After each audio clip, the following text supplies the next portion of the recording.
Major General Yu is as humble, hardworking, and disciplined man as you will ever meet. And I think that probably says a lot about the character it takes to become a new American hero. Tonight we are honored to have Mr. Mike Boyce, the chairman of Cobb County Commissioners, lead us in our opening prayer as Pastor Holly is not available tonight. Mr. Mike Boyce has served in almost 30 years in the Marine Corps, including Operations Desert Shield and Desert Storm in Iraq, and 2 deployments to South Korea. So please, Chairman Boyce, can you please join us on the stage and provide us an invocation, please?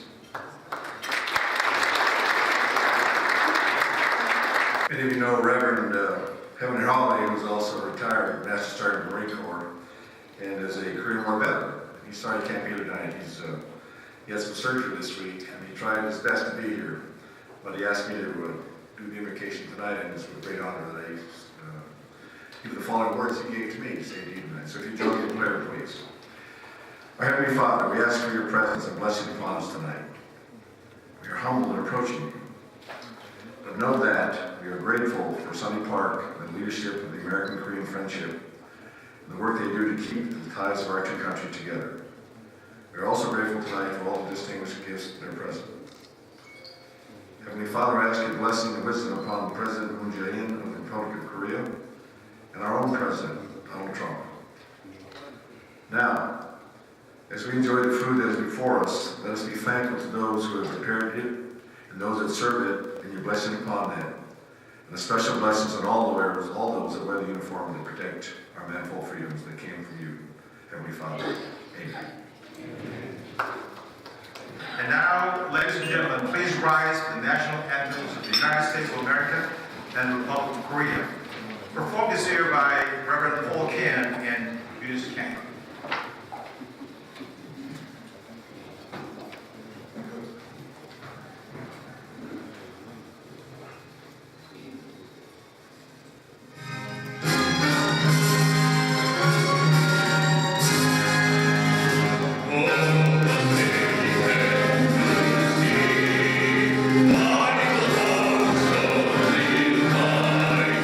Let's go.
the chair of American Korean Friendship Society, Mr. Frank Blake.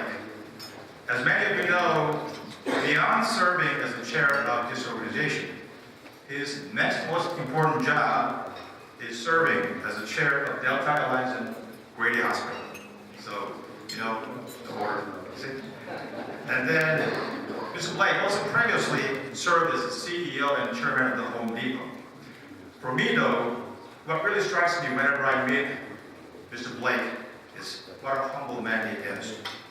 It really does prove that nice guys do not have to finish last. So can you please all join me in welcoming our chair, Mr. Frank Blake.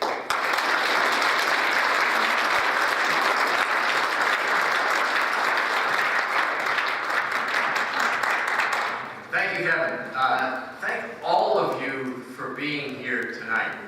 This is my absolute favorite dinner every year. And it's an important dinner for me personally because my former grandfather-in-law, now deceased, was General Van Fleet, who commanded the U.S. troops in Korea and actually lost a son during that war. So I learned from the familial side how gracious and accepting and wonderful the Korean people are. And then, just for the city, I suspect a lot of us here get opportunities to go to dinners all the time where the dinners raise money. Where much like Kevin saying, what do you pay? You go to a dinner and you end up paying people for the privilege of going to the dinner. This is one of the few dinners where you come and first, you recognize and celebrate extraordinary people. And we have two extraordinary people to recognize, a Lifetime Achievement Award for Jae-yoon and an American Hero Award to Major General Yu. We get to hear from a very distinguished person, our Ambassador to Korea, Ambassador Hubbard. And most importantly, I'd say for myself, this evening is a reflection of Sonny Park. So I first knew Sonny as a business person and was just impressed by him as an entrepreneur. I've come to know him as a person, and there are just very few people in the world who would take the time to do a dinner like this, whose purpose is to thank and recognize others. I find it one of the great privileges of my life to have gotten to know him, and that's one of the reasons I think you'll see reflected in this dinner a spirit of great gratitude, celebration, and humility. Thank you, Sonny, and thank all of you for being here.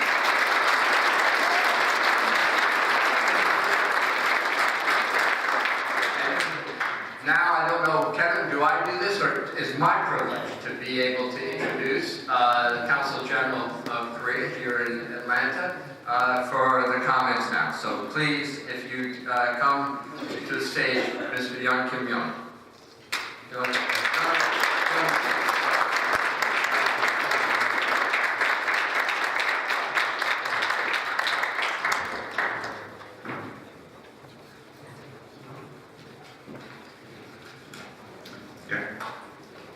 Good evening.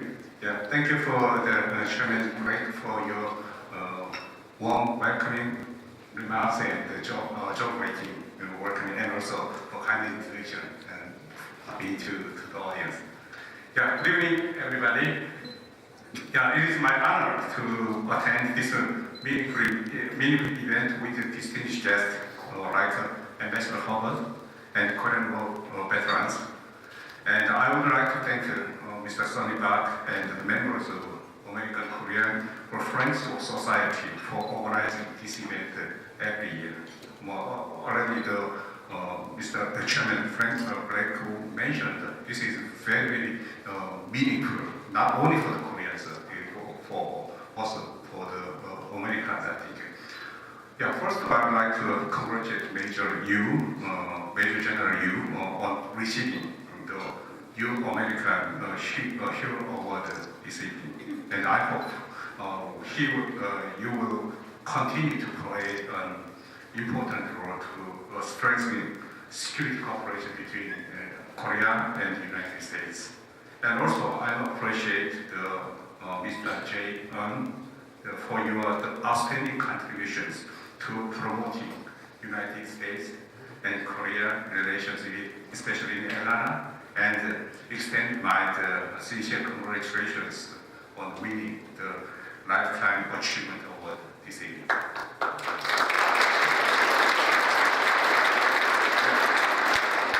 Ladies and gentlemen, last year, Korea and the United States celebrated 65th anniversaries and 65th anniversaries of alliance.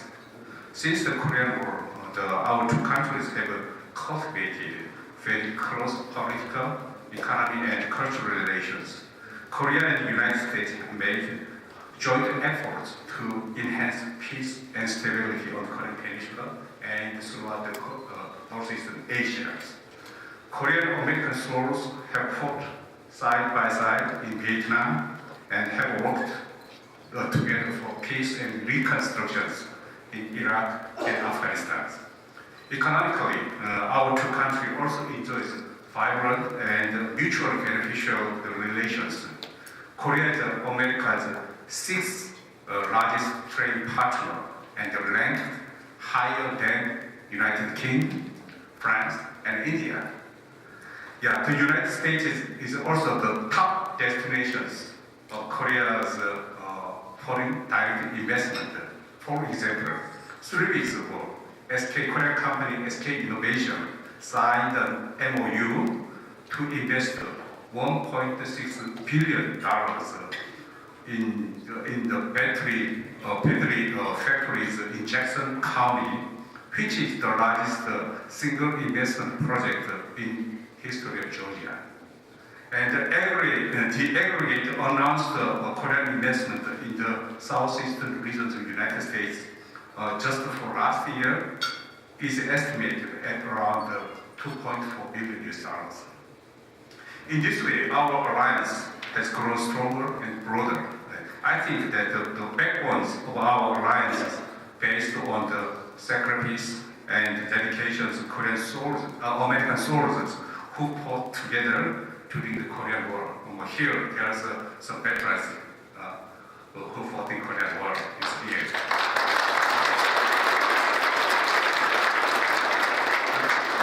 I would like to express my heartfelt appreciations to Korean War veterans. Also, ladies and gentlemen, taking this opportunity, I would like to share briefly the recent development in the relations with North Korea. Last year, there was significant progress for the road to lasting development, lasting peace in Korean Peninsula through 3 inter-Korean summits and historic U.S.-North Korean summit in Singapore. The 3 leaders have confirmed their shared goals of complete denuclearization and permanent peace on the Korean Peninsula. Even if the pace of the denuclearization talks has somewhat slowed since the Singapore summit, our shared goal has been reaffirmed continuously. On occasion of North Korean, the envoy's visit to Washington D.C. last month, the White House announced that the U.S.-North Korean summit will be held around late next month.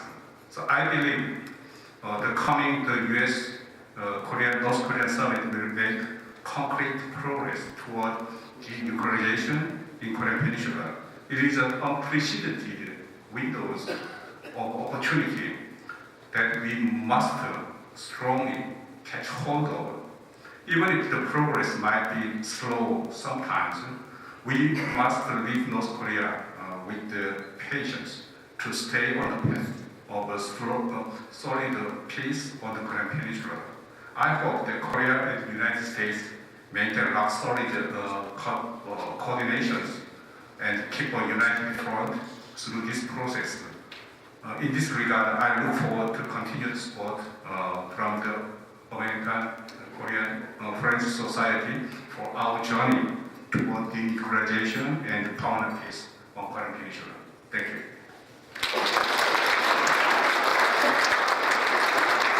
Now I'd like to welcome our longtime board member, Mr. Arthur Morgan, who will introduce our Lifetime Achievement Award recipient, Mr. Jae Eun. Mr. Morgan has been an incredible supporter of the Korean community for many years, especially in Gwinnett County. And as many of you know, Mr. Morgan was the president and CEO of Grant Bank for many years until it was successfully acquired by Renaissance Bank. And he still serves in banking and as the head of commercial banking at Renaissance. So can you please welcome our longtime board member, Mr. Morgan.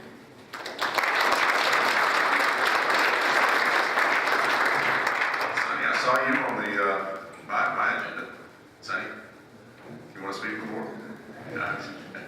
So let me introduce, this with great honor, I introduce you to the Lifetime, all of you know it, Lifetime Achievement Award. But Sonny gave me what I was supposed to say, and I will say some of that, but you gave me the mic, Sonny, so I can say what I want. So, because it's easy, I've known Jay for the last 20 years of my life, and where I came to know Jay is I was chairman of the Gwinnett County Chamber of Commerce, and we were working with all communities in Gwinnett County, and I met Jay through those pursuits. And Jay came on, and he was very diligent as a board member. We would sit down and talk about business issues that were, because if you know Gwinnett County is a majority-minority county. It is very diverse, and we were bringing those issues to the table. And Jay was a strong representative of the Korean community in Gwinnett County. For that, we really appreciate it, Jay. Thank you. But also socially, we would get, I know Stella up there, we would get to, I think we went to Chastain.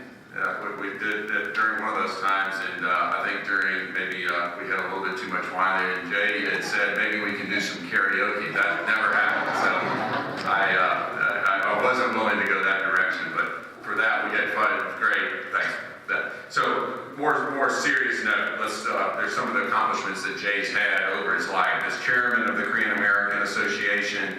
He's been a long-term board member of this organization. He's known for, he and Stella are known for their countless hours of community service. He was a successful restaurateur, which I didn't know before the Golden Stella, which they started, which is a wholesale jewelry company.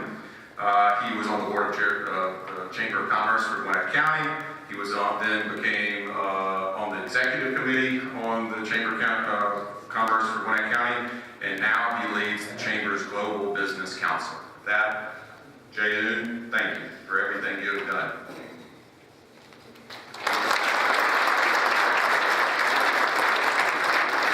I think Frank and Sonny are going to give Jay the award.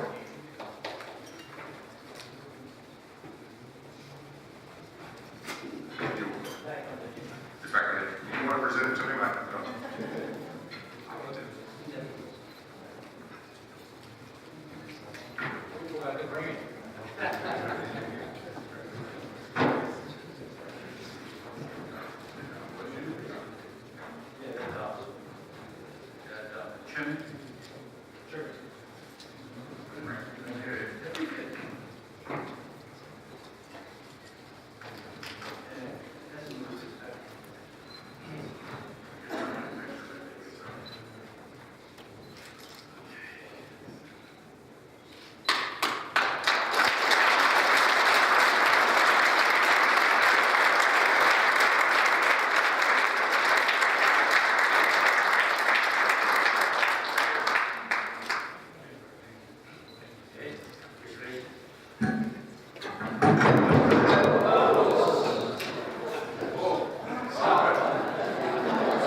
Thank you, Marco, for your overwhelming introduction.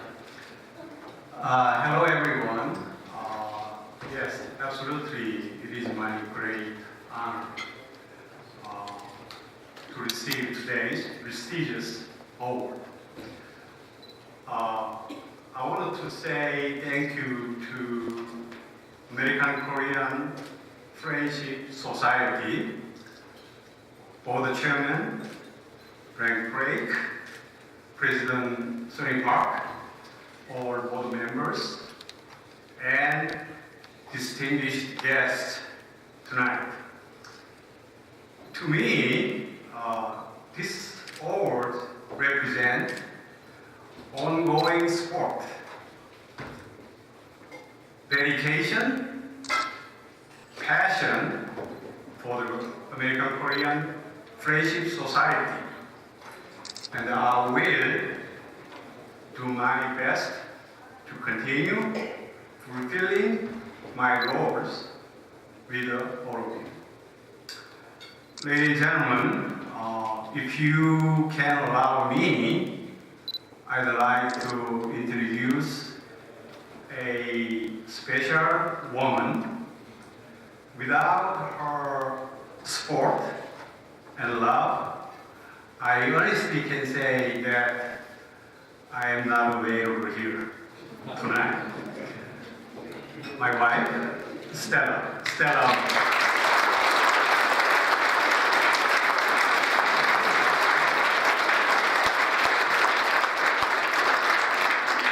Thank you. We've been married almost for 38 years. Incredible. Once again, thank you so much for this very meaningful award to me. 대단히 감사합니다.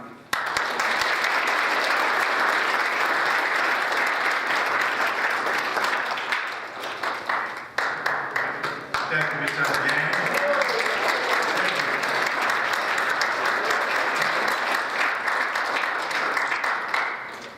On a personal note, I especially want to thank you, Mr. Eun, for appearing on my radio show every Monday for 4 years without any skip, to inspire the Korean community to become more active Americans. I really appreciate that. And also, I want to thank you for your trailblazer for many Korean Americans for so many years in your very unique hairstyle that nobody can imitate. So thank you for everything you have done to my people and to me. Thank you, Mr.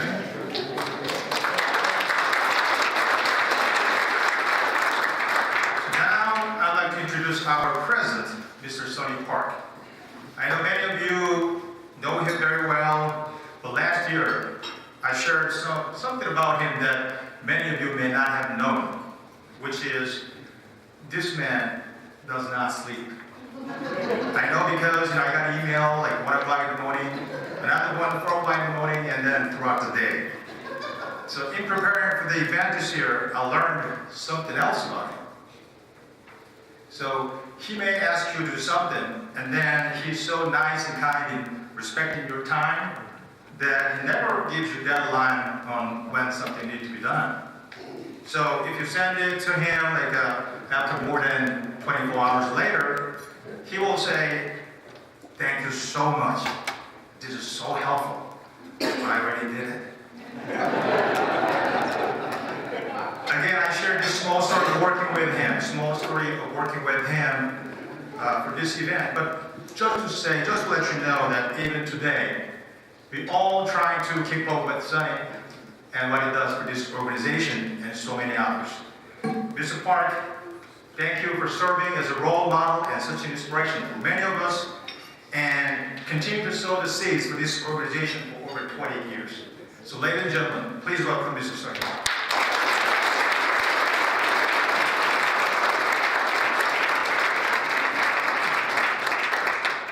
Kevin is such a wonderful friend, such a wonderful leader in the community. Thank you very much. Actually, it was until last year, it was pretty much like a one-man show. I was doing everything, and then people thought it too small, too big for the one man to do all the work. So we pay him a lot of money, but we send a big check every month. Kevin Kim actually jumped in and then upgrade our society, especially the celebration like this. So I am so grateful. Thank you, Kevin. I want you to relax because I have several pages to read here. I try my best to shorten it. First of all, I'd like to ask you a question. How many of you have more than one spouse at the same time? None. No surprise. It is hard for the immigrants, particularly from Asia, came to this country, make a living in this country, and then serving two countries. United States one heart, and the South Korea or Taiwan or China the other side. It is tough to make a living. It's tough. When South Korea played the soccer game against the United States, it's tough. It's really tough. I'd rather not watch because I split my heart twice and jumping down and then, no, we can't do that. This is all about something you never get as immigrants. Immigrants that come to this country, I want to be loyal to my new country. Same time, I don't want to abandon my former country. But the reality is, when you sign up the immigration paper and the citizenship application, there's 20 different questions and about 100 different commitments you have to make. If South Korea and the United States fight with war one day, will never happen. I never want to see that happen. But we confirm, we actually attest that I will shoot against the South Korean people.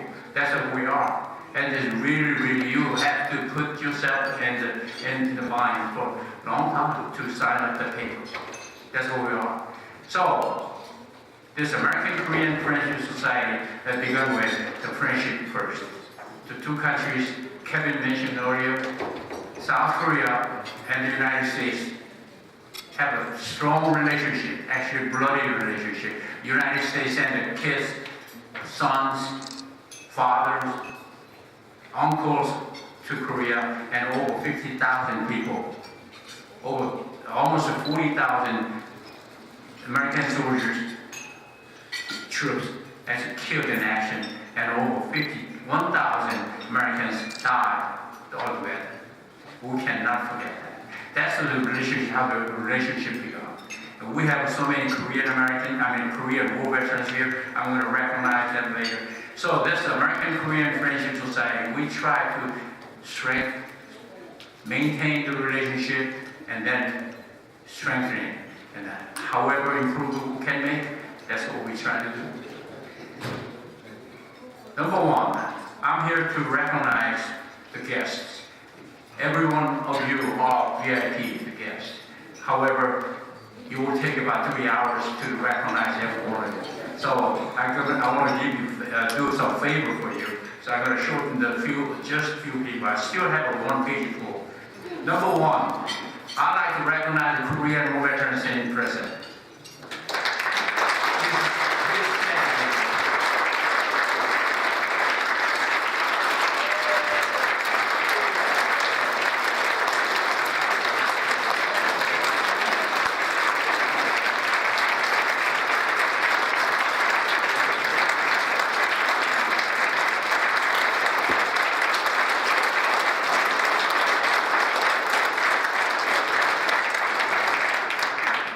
Thank you very much.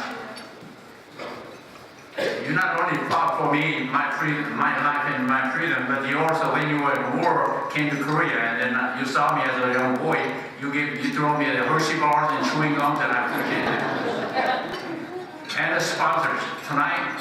There's a lot of sponsors, about 6 different sponsors, and you can see that the names in here, the titles in here and there. And the sponsors, thank you very much. I appreciate it, especially our chairman, Frank Blake's family, the Blake Family Foundation. Every year, such a generous gift, so we can buy some bigger steak tonight. So I appreciate it. About the Morgan, the Renaissance Bank, used to be the Brand Bank, now a new name, the Renaissance Bank, and they helped us great. Thank you very much. The Jae-won, he's been supporting this organization started in 1996. Pretty much every year, Jae-won was right behind every name of American Korean Friendship Society. Thank you very much, Jay. And non-North dermatology group that Dr. Koo, Alan Koo support this organization for many years. Thank you, along with Paul Kent. Thank you very much. And General Reading Main is my company, and the second year, actually, we have Mr. Honorable Sam Owens and Lisa Owens to send a big check. I thank you very much. I appreciate it. And Alice Enterprises, that service that General Larry Ellis supporting this organization. Thank you very much. And next, I want to recognize the volunteers. I can't call all the names. Sharon Wilson, Kevin Kim, David Kong, Jessica An, they are actually Jessica Kong, Jessica An, and David Kong is a newlywed, and about a year and 2 months old newlywed. So I just told them, you're no longer newlywed, but you're old wed. Thank you. All the sponsors today, we have new volunteer at Michael Park and Sarah Park actually joined us.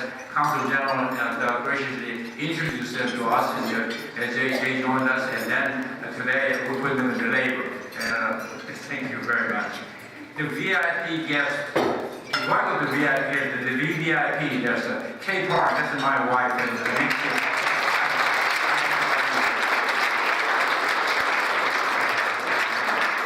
Jay did a great job. Make sure that the staff don't get back next 2 weeks. So I got to do the same thing. That there are so many. The guests are really have to call the names. It's really about 26 names, and I just picked. So I'd like to cite from here. I must recognize that I really have to put them in the podium and listen to the speech. But I'll go by very quickly. Number one table is we are honored to have a very special guest, Will Ball. He's a former Secretary of the Navy. Can you believe it? That he is.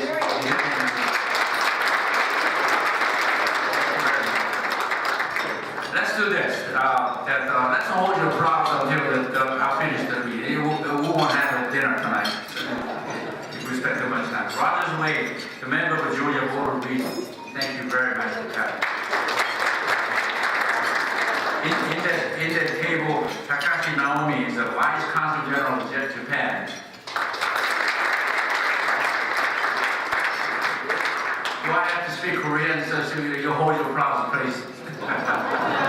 Thank you. Yeah, let's get going. Phil Morton, the comedy show, the global Atlanta. Phil, thank you for coming. Is he here?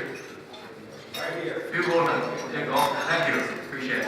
And Dr. Sang-Kyu Kim at number one table. Dr. Sang-Kyu Kim is a founder of the Institute of Korean American Studies. A think tank based in Philadelphia, Pennsylvania. He made it today, and he's leaving tomorrow. And then I just can't believe this gentleman has made a special trip to join this event. Thank you very much. Because he is here, and I want to have a 6-line introduction of a Korean American Studies. I mean, Institute for Korean American Studies, as known as ICAS, was established in 1973, or a year before I got here. I moved to the United States.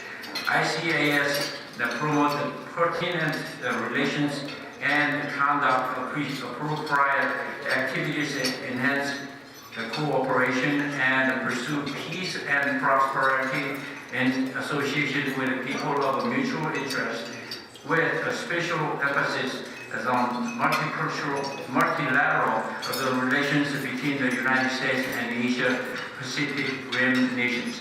Presently, ICAS maintains a roster of 167 fellows from around the world and cherishes support of friends and of the Institute. Thank you very much. I actually appreciate you here. Next at the table, jump over to the next table. Kim Il-hong is the president of Korean American Association of Greater Atlanta. And then,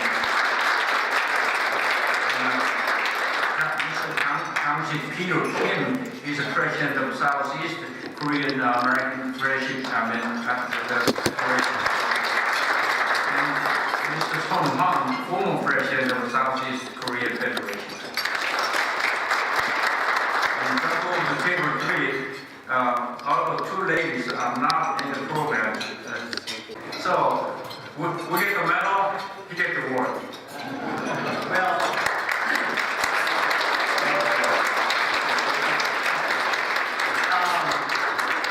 on behalf of my 2 partners who are enjoying an evening up at Lake Burton tonight, and they're missing a great opportunity for a great evening. They're Jack Trump and Mary McCurdy. I humbly accept this award. And we did donate the space, and for those of you that know Sonny, saying no to Sonny is not easy. So, Sonny, we've known each other for quite a while. We took us a long time to do a deal, but we got it done. And anytime you need to call on us in the future, please do so. Thank you.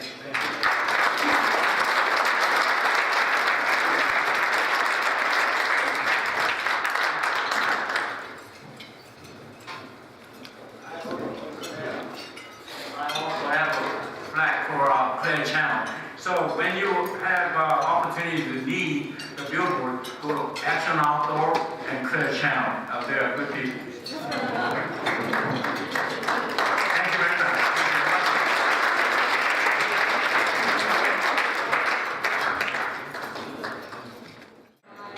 Here, what I know, this is one person's birthday. Anyone else have birthday today? No? Just one? Miles Davis.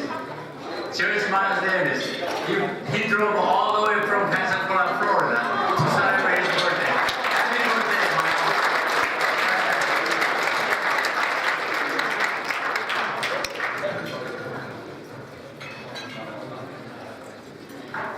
So I hope you all enjoyed the dinner. Was it good? Yeah. Thank you. I'm glad you enjoyed it. So now we're all in for a special treat as we get to hear Ambassador Hubbard speak. So can you all please welcome back to the stage our Frank Blake, who will introduce our keynote speaker for the evening.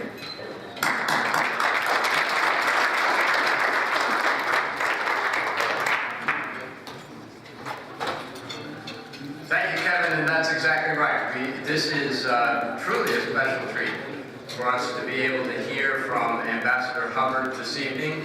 You see some of his accomplishments here on the screen. That really doesn't do them justice.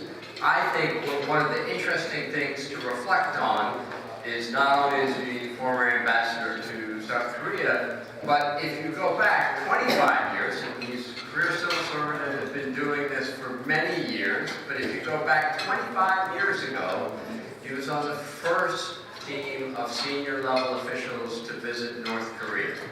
So he has such an interesting perspective over time, and really a unique perspective over time. And we're truly privileged to be able to hear from him. Ambassador, thank you so much.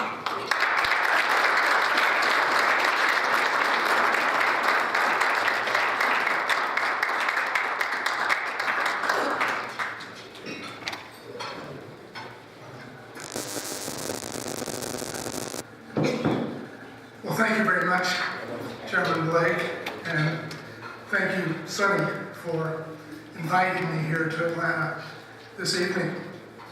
I only met Sonny about a month ago when we were both honored by ICAS, the Institute for Korean American Studies, by Dr.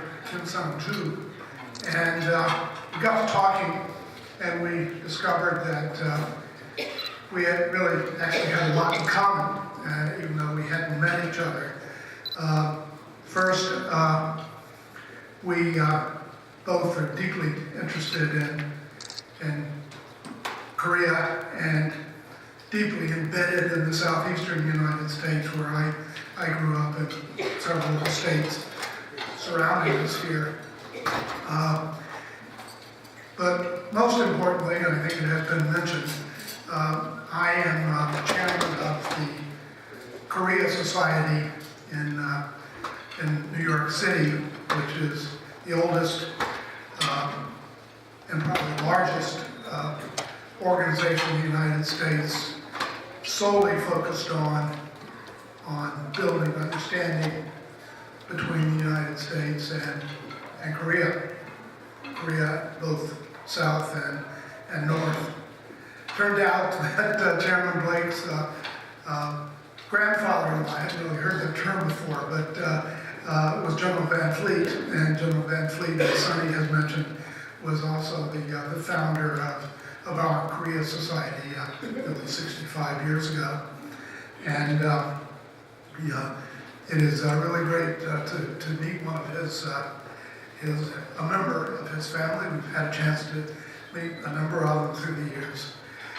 To tell you a little bit about the Korea Society is, our principal purpose is to build understanding between the United States and Korea. And originally, the idea, and brought back from the Korean War by a number of people, was to make sure Americans understand what Korea is, who Koreans are, what are their values, what are their values to us, what are our interests. And over the years, I think our focus has shifted a bit as most, many Americans are very aware of Korea. Polls continuously show very strong support in the United States for our alliance with Korea, very warm support for the Korean people. But in recent years, Korea has very much come to the forefront of international relations, and that has all become more and more important. But now we have K-pop, tremendous interest in that, even as so many of the music students in the major music colleges in the United States are Koreans. Korea is now, I think, still the third largest source of foreign students in the United States after China and India, largest per capita. So we're seeing more and more of each other.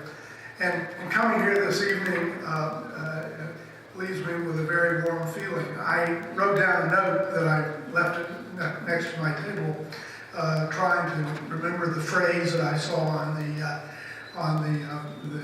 as we came in the room out there, of making patriots of different cultures or whatever. When I asked Sonny what his organization is mainly devoted to, one of his answers was helping Korean Americans assimilate into the United States. Well, I think that has happened. Here we see General Yu, Major General in the Marine Corps, head of a very, very important new part of the Marine Corps, and certainly he has assimilated, and we're so pleased. All Americans should be pleased that he is doing so well. But you find, particularly Korean Americans in public service in government. I think that reflects the great value that Koreans themselves put on government and serving in government. When I was U.S. ambassador to Korea from 2001 to 2004, and in 2003 we had an event in the U.S. Embassy commemorating and celebrating the arrival of the first immigrants from Korea, official immigrants from Korea to Hawaii, and in 1903. And we decided to have an unusual event. One of the things that embassies do, of course, is all of you know that, the Koreans who've immigrated here, that we have our consular services, do immigrant visas, and we decided to have a celebration to bring in all of those who received immigrant visas on that day to come into the celebration. And we also asked invited all of the Korean Americans, parts of the embassies are run in many ways by the local nationals, but in this case we invited all of the Americans who had Korean ancestry working in the embassy to the event, and it turned out to be about 20% of our embassy staff. It may be even greater now. One of those members of the staff, I think General Yu knows, is Sung Kim, who later was part of my staff there. He later became ambassador to Korea, and he's now ambassador to the Philippines, where I also was ambassador earlier. I call myself one of Sung Kim's mentors. I hope he feels the same way. But it's really been a wonderful thing to watch a Korean American rise to the level that he has, and he was in fact one of our principal negotiators with North Korea through the Obama administration, and is now one of the most senior career officials in the U.S. Foreign Service. He was there that day, and it's been great to see Sung rise as he has. Another very successful American diplomat is Joe Yoon.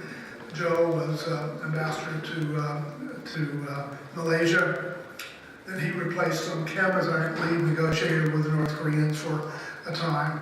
And he's also had a very distinguished career. And if you watch MSNBC and various programs, you'll see Joe pontificating about the North Korean situation. But I've been impressed from my beginning of my career with the role that Koreans have played in U.S. government, and you have a lot of Japanese and Filipinos and others, but Koreans have, I think, been particularly interested in public service, and that's important.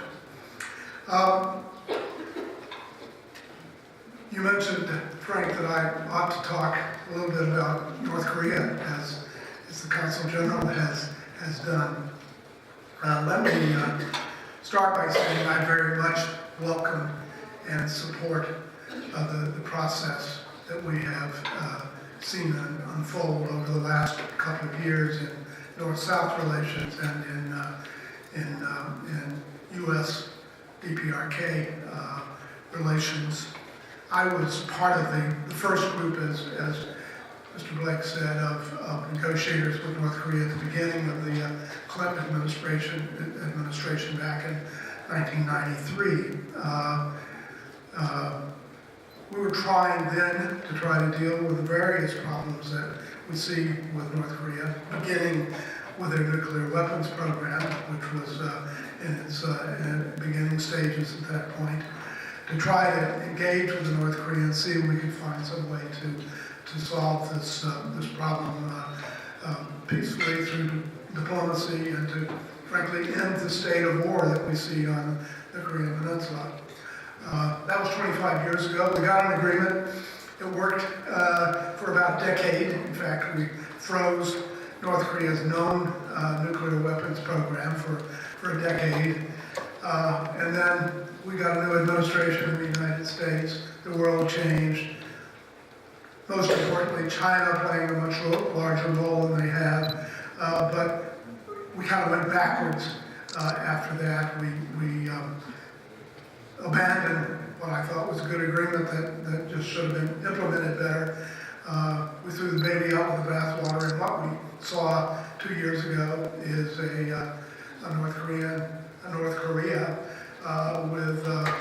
with a large stock of fissile material, a large stock of nuclear explosive devices, having tested, I think, finally 6 devices, having worked at various types of missiles with greater capacity, to the point where 2 years ago it looked like they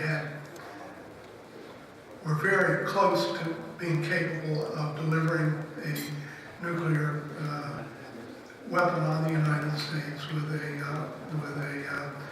intercontinental ballistic missile. So we were looking less than 2 years ago at a real potential of war with a nuclear North Korea threatening us, certainly seeing it as a deterrent, getting more and more capable. And of course, we had a period in which we had a new president learning the ropes. He fortunately got good military advice, I think, and was firing more bluster than weapons. I think we hit a low point when we had an American president, threatening fire and fury, and a North Korean leader, very young North Korean leader, saying, "My button is bigger than yours." But we got a pause, and I'll give credit to President Moon Jae-in of South Korea, who listened to some new sounds coming out of the North Korean leader at the time of the Winter Olympics, responded positively to it. And again, a North-South process that has reduced tensions dramatically. I think he recommended that President Trump meet with Kim Jong-un, the North Korean leader, which he did in Singapore. And so whereas we were looking at war a year and a half ago, potential of it, now we have certainly have a greater sense of ease that there is some way to negotiate our way through this problem while maintaining our defenses, while continuing to work towards denuclearization of North Korea. We have a period in which we can negotiate, and we've had some important developments over the last few days with North Korean envoy meeting with President Trump in the White House last week. After that meeting, President Trump indicated that we expect to have another summit meeting somewhere, probably in Asia, at the end of February. And I think most importantly, we have started a process of senior level discussions, not just at the presidential level and the Secretary of State, but at a senior official level where you really need to prepare meetings. I'm one who thought the Trump meeting in Singapore was poorly prepared. We could have gotten more out of that meeting. We got a good mood, a better mood. Certainly the president is happy, but I don't think we got we got a lot of sort of vague commitments, but very little in the way of concrete commitments. So we need to work through that. We do need to have preparations. This has been a very strange negotiation. I think you would agree, Consul General, that it's been very top-down. And every international organization I've been involved in, that you have staff and senior officials, you work up, you get near to an agreement, then you get the leaders to come together and put the final touches and their imprimatur on it. This has been backwards. This has been top down. The three top leaders, President Moon Jae-in, President Trump, and Kim Jong-un, have been meeting with each other, not all three together, but separately. They have been exchanging visits and goodwill. We've had a U.S.-North Korean negotiation since Singapore in June that has largely consisted of public declarations and exchanges of top-level letters. President Trump and Kim Jong-un exchanged letters after their meeting last week. But we have a lot to work through. Our main objective, and I think the main objective of South Korea and certainly Japan, is the denuclearization of North Korea. North Koreans say, hey, we like denuclearization too, but not just of North Korea. We would like you to see U.S. denuclearization in the areas surrounding Korea. I think they recognize that we don't have nuclear weapons based in Korea, but we have our assets out in the region. They would like to see us pull back. They would like to see us reduce our troop levels in South Korea. They would like to see us curtail military exercises. What we want is North Korea to give up its nuclear programs. I think we're prepared to provide a lot of assistance to get there, but we're not going to support North Korea so long as it has its nuclear programs. The North Koreans say that's our deterrent. That's the protection from you, and so long as you're threatening us, we're going to have this, and we want this overall denuclearization of basically of the region. And what's more, we want you to reduce your sanctions, ease all this pressure that you're putting on us, and I think the U.S. administration remains convinced that it's primarily pressure that will bring North Korea into the civilized world. I'm not quite sure I totally agree with that. I think we also have the promise of a better life that has to be put in the factory. So anyway, we're at an important juncture. I think watch your televisions.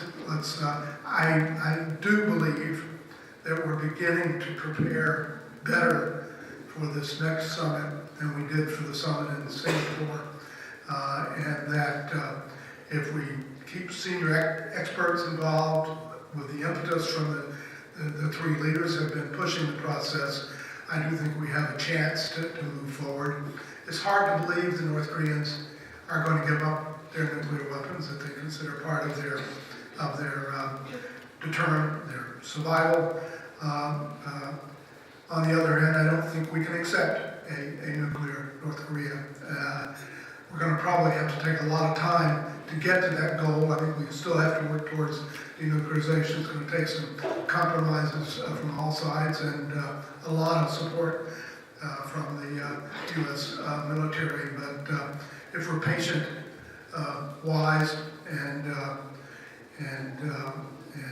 sensible, I think maybe we can get to that point. We can certainly create an environment in which we can continue to work towards our objective. Thank you very much for having me.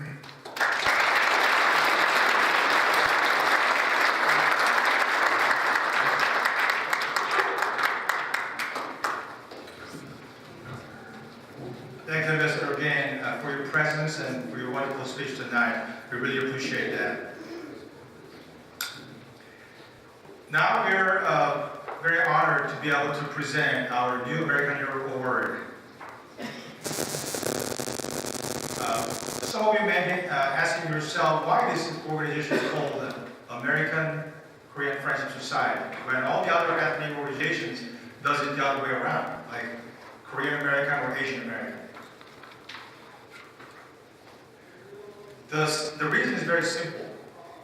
We do recognize and appreciate and honor first the new country and the values for which it stands. I changed my glasses so I can now watch this one. But anyway, this year's award, this year's recipient will be Major General David Yu, and then we have some video to watch.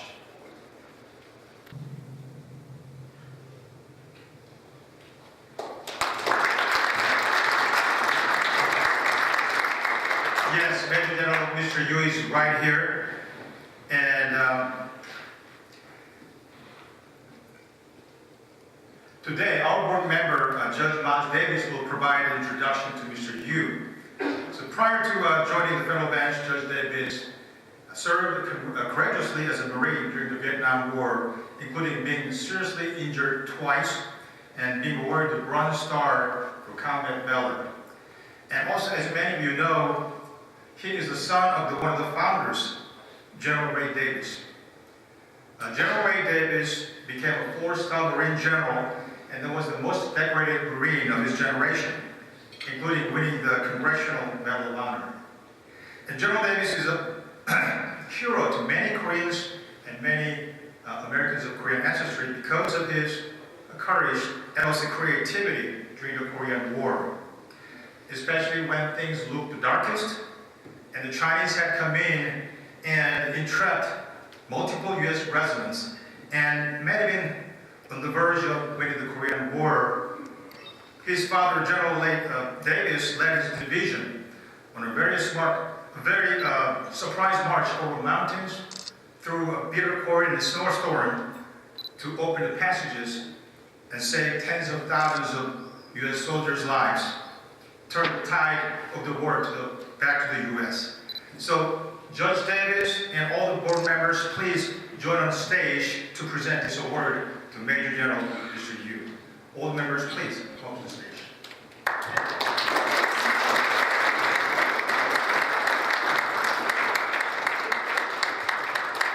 While everyone's gathering, just let me urge everyone to read the biographical information in your program about General Yu.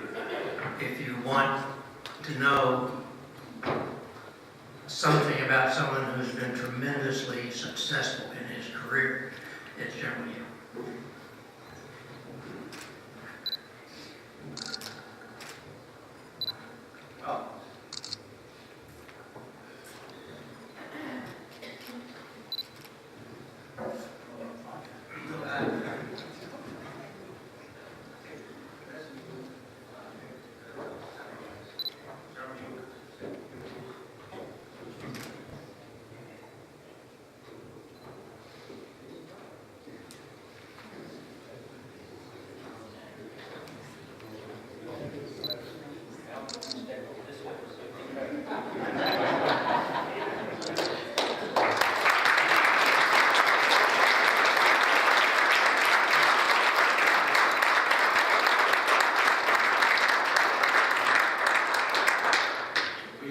We have a guest, Laura Selby.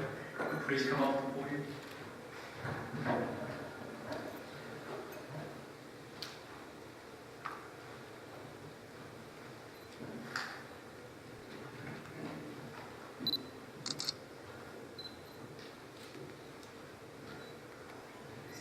So, Laura, on behalf of the American Creative Friendship Society, we set to provide funds for you to continue to do great work. Thank you very much. I appreciate it very much.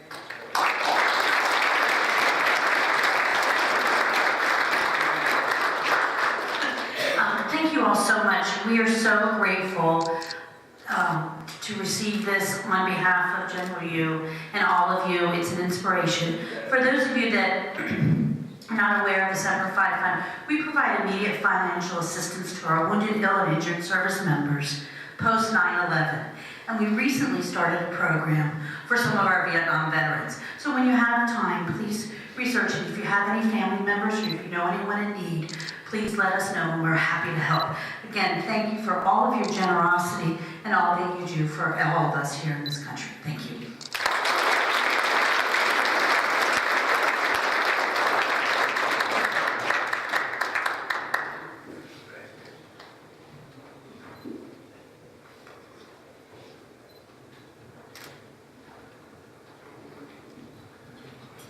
Good evening, ladies and gentlemen, distinguished guests, veterans, and most importantly, members of the American Korean Friendship Society. I want to thank you for the really warm reception for me this evening. I'm excited to be back here in Atlanta in amongst the company of so many great luminaries that have already been recognized this evening. On behalf of Jay and I, your presence here really humble us, and we're very, very proud to be part of this society here. As a Marine, I know some thanks have already been said to the people that were part of this event, but the way I was raised, and because of our experience in the Marine Corps, we know an event like this doesn't just materialize, it takes the effort of a lot of people. So in the Marine vernacular, we would say Sonny is the point man on this thing, and his efforts with our MC Kevin is truly appreciated, and we'd like to give him a round of applause.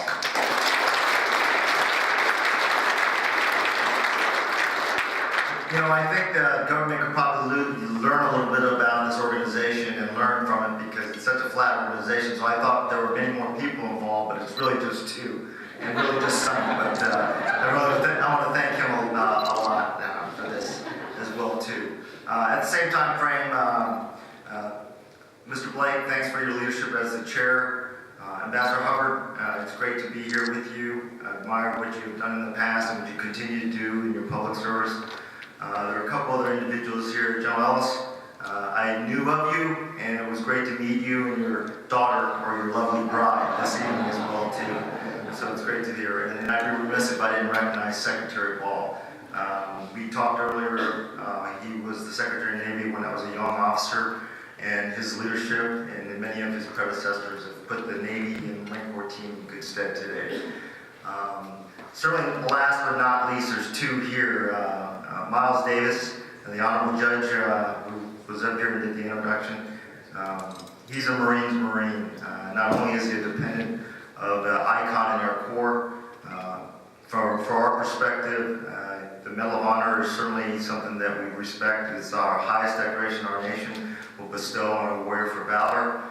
His father rose to the Assistant Commandant of the Marine Corps, and as they talked about, he was legendary in our Corps. But for most Marines, I think service member is not the amount of ribbons or badges or stars or bars or chevrons. It's really about how much combat time. He's a 3-war veteran between World War II, Korea, and Vietnam, and that's pretty impressive, certainly during that generation of service members.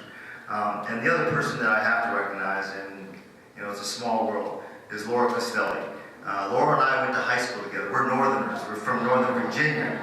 And she used to date my best friend. Well, she's married to someone different now. Her husband is a Marine, and he's Command General of 1st Marine Division. That was my first division as a young officer, and I had the privilege to be the Assistant Division Commander, and for a short time, Division Commander.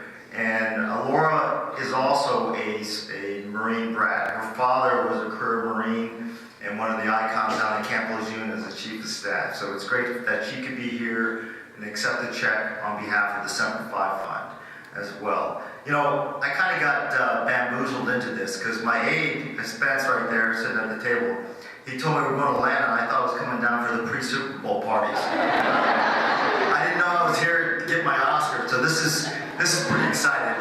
But all kidding aside, I am really humbled by this award and recognition. Some of you may know my story. My parents immigrated to the United States when I was 2 years old.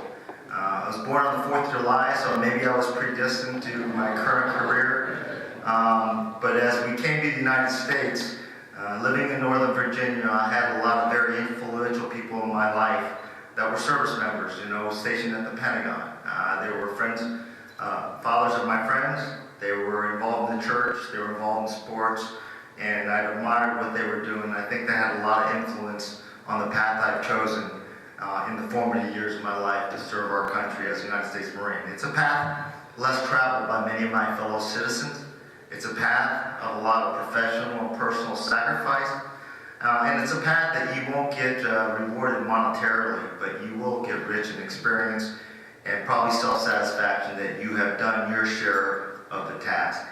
And I truly believe it's probably the purest form of citizenship one can have as far as contributing to the defense of our nation. Just like anybody that's successful, there's a lot of other people that have helped you, both mentors, peers, and people that have worked underneath you that you share your success with. And as I say, behind every successful man, there's even a more successful wife, and that's certainly the case for me. My wife, Grace, she's not here. She's back in North Carolina preparing our move. We have a meeting, a conference up in D.C., so she sends her regrets, but she wishes she could be here. And then my son, Alex, who's 18 and a freshman at college, and he couldn't obviously come back for this. But when I say a lot of personal sacrifices, anyone, and it's no news to many of you here because you are veterans, not only does the military member serve, but the spouses and the children serve as well too. And quite frankly, from my perspective, they probably have a harder part of the task because of what they do. And she's done a wonderful job, and I wouldn't be here without her. My parents really were the foundation. It was easy to become a Marine based on what they have done for our family. I come from a family of 4, 3 sisters and myself. My mom and dad obviously were Korean War survivors.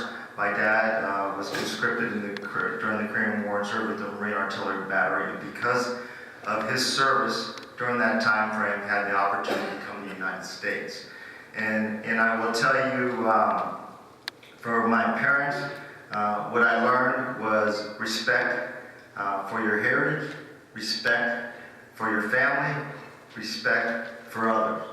I also learned to be appreciative of what you have and not what you want, appreciative of those who have less, and appreciative of all the opportunities being a citizen of this great republic affords you. And I also learned from them what it means by the word excellence, the commitment and energy in order to attain that level of excellence. Not just things that are important to you, but things, no matter how meaningless you think the task is, it's important to somebody else. And if you do well and commit yourself to it, then the whole organization does well. And that's really a theme about the Marine Corps. I learned from them also that humility is important and generosity is something that the world needs more of. When I look around and I look at the contingent from Japan and the contingent here who came from Korea in our country, we're in some trying times, and the importance of relationships between those particular countries, not just on the peninsula, but in the larger Indo-Pacific region because of some of the competition we have out there. And my parents, quite honestly, instilled in us at a very young age that character and values matter, faith is a way of life, and positive people prevail. So when you talk about courage, I witnessed courage for them leaving a very comfortable post-Korean War environment and venturing to the United States to open a new chapter and provide opportunities for us. And I'm very grateful. My father has passed away. He passed away when I was a young major at Headquarters Marine Corps in 1997. My mother's still alive. She's up in McLean and she's 84. And I know how proud she is, not just of your kids' accomplishment, because all my siblings are very, very successful because of their leadership and their mentorship and their love and caring, but because of us being Americans, Korean Americans. And I will tell you, I learned about honor, courage, and commitment way before I came into the Marine Corps, and it's because of that. So I can't thank them enough, and I know she'll be really proud. Hopefully, when I made general, it was all over the Korean newspaper, so I was a rock star in my house for about a half a day, and then it was time to take out the trash and do some of the other chores. And then the other group I want to thank really is, I'm so thrilled there's some Korean War veterans here. I am living proof that your sacrifices were not in vain. All the Korean veterans that are with us and those that didn't make it back and their families, I thank you very much. So in closing, I am deeply humbled by this recognition. I probably don't deserve it compared to some of the luminaries that I've seen here tonight and some of the past recipients of what they've accomplished in their lives. I'm very proud of being a Korean American, and I accept this award on behalf of the Marines and sailors and their families that I have been able to have the pleasure to lead and serve alongside over 3 decades. And I would ask you, as you go home tonight, please keep in your thoughts and prayers of those service members that are forward deployed, separated from their families, protecting our great freedom that we enjoy here in the United States.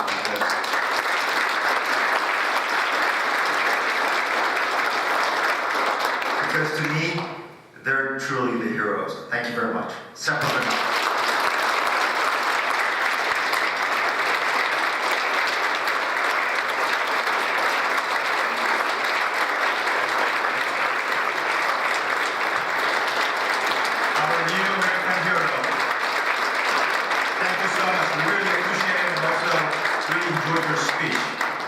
Thank you very much. So now it is a time to welcome back to the stage our chair and our president, Mr. Blake and Mr. Sonny Park, for the closing remarks. Please.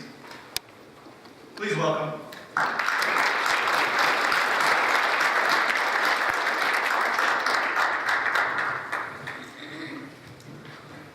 Thank you, Kevin. I hope you all have had an amazing evening. I have to say, every single year coming to this, I leave inspired. General, you thank you. Those were amazing comments.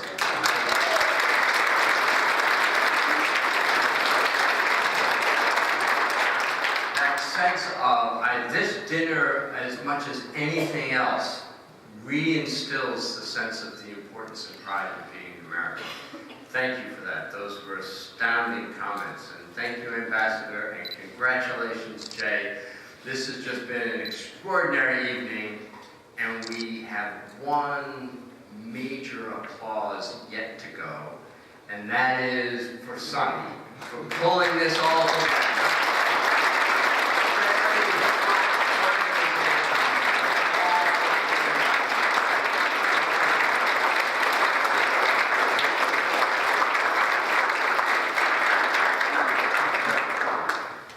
Well, it's getting late.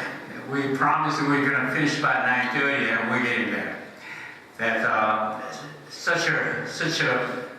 I just can't believe that when I stand in front of the mirror and see myself have such a good friend like yourselves. Started like when we started, it's like a Sunny Prom Club. Now this is truly one of the patriotic organizations and immigrants established. And then just look at this gentleman, Frank Blake. When he was the chairman of the board, the CEO of Home Depot, I never knew him. He called me. He wants to buy me lunch.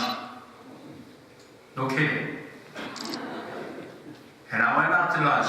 He paid for lunch, and then asked me a few questions. And then that was it. And then ever since then, we're friends. And so forth. That's not what I planned, but I asked him to serve this organization. He loved it simply because he already said Frank Blake's great-grandfather-in-law already have a relationship, deep, lovely relationship with Korean people. General Van Fleet. He established, anybody you know, he established the Korean Military Academy in Korea. When you go to Taenon 육군사관학교, there's his great-grandfather's statues there. That's who he is. The relationship. It's a small world. General Yu, congratulations. This is a truly honor. It's hard to find good recipient. Someone who, as an immigrant, sacrificed themselves for the United States, a new nation. Your father brought you in, but actually I am the man who made a decision to come to the United States. And I took advantage of all the things, from founding fathers until today. Americanism is the base of this country. And then I took advantage of it. I made it. And then what happened? I got to pay back. This country, in my opinion, I don't mean to make another speech here, but it's truly important. The United States, our kids getting married late, they don't produce enough babies. The the population will shrink down. No brainer.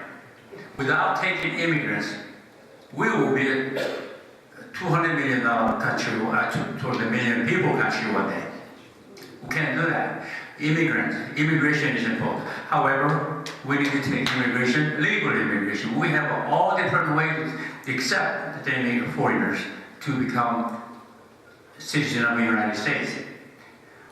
What we try to do, once again, we try to encourage and then stimulate the immigrants to be very loyal and patriotic American citizens.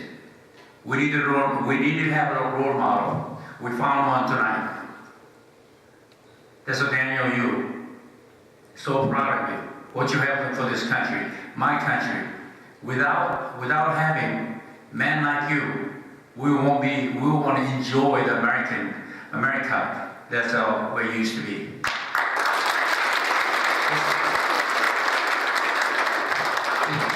it is such a great opportunity to remind ourselves of what we're here for. Jalen, congratulations again. He and I are friends for a long time. Well, friend means he's much younger than I am, and then that I want to be his friend, but he doesn't want to be a friend with the old guy. But what he does in the community is truly patriotic. Help others, help the community to get going. There's so many things. I watched him for many years, almost 3 decades, and then wonderful job you have done. So with all the board members, the distinguished guests, and the supporters, the sponsors, and especially a few young people that participated today, I want to thank you very much. And we're going to have a much bigger. What should pray for? We need to find good role model, patriotic Korean American or Asian American. Please watch all around. If you find some Korean American who is patriotic, who sacrificed for the country, we want to go get them. And then maybe, another announcement, maybe we will raise our award money. Well, the award didn't get any pay, but actually this is a very good way to stimulate the immigrants in the United States. Thank you very much. God bless you all. We're going to take a picture, group photograph right here so before we go. So you'll be next year, your picture will be right up there at the podium. I mean, the PowerPoint slide. Thank you.